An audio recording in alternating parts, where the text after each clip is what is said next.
Dainaw minabot pang buhay sa ospital ang motoristang si Edmar Peñaflor y Princesa kan barangay Batbat, Ginubatan, Albay. Matapos na mabunggo ning ambulansya, poko mas o menos alas 12:20 nin maagahon kasudma sa barangay Kitago, parehong Banwaan. Sa impormasyon, hirarom na lugad sa manlain-lain na parte kan hawak ang sinapo kang biktima na ipigdeklarang dead on arrival. Maswerte naman na mayong sinapong lugad ang backride kaini na si Rico Alarcon. Nakabarangay nyaman sana na hastangon yan ang day pasubot nakakapagtaon ng pahayag dapit sa ikinaimbueltuhan na insidente huli sa pagkakatroma. Wala talaga silang wala kaming nakitang helmet doon sa pinangyarihan.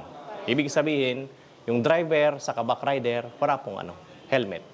Binisto naman ang driver kang ambulansya na si Willie Civico kang barangay 42 Rawis, Legazpi City. Sa inisyal na impormasyon, pagsadiri ning sarong pribadong ospital sa Libon, Albay ang ambulansya, napigsay yumahan namang pangaranan pa kang PNP. Sigun kay Rivale da ipamaisalaysay ni Civico ang kumpletong impormasyon taano ta napaagi sa nasabing banwaan kan mga oras mandang ito.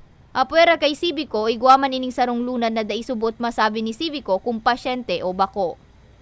Biyahero po sa mga driver, sa mga sumasakay ng motorsiklo, pati na rin yung mga sa four-wheel vehicle, siguro mag-ingat po tayo sa pagmamaneho, lalo-lalo na kung gabi. Sundin natin ang batas trapiko, magkaroon tayo ng sabi nga, always observe the precautionary measures para hindi nagkakaroon ng aksidente.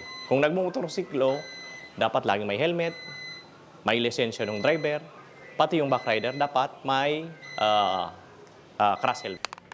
Sa ngunya, nakaluwas na ning kulungan si Civico matapos ang 18 oras na reglementary period. Dai pa man subot ini nasasaangatan ning kaso, huli ta pigahalat pa kan kapulisan ang desisyon kanabaya ang pamilya ni Peñaflor. Naiuli naman ang bangkay kan biktima sa saindang residensya. Mantang padagos pang pigtatratar sa ospital ang backride kaining si Alarcon. Para sa mga baretang Tatak Bicol, May Arango.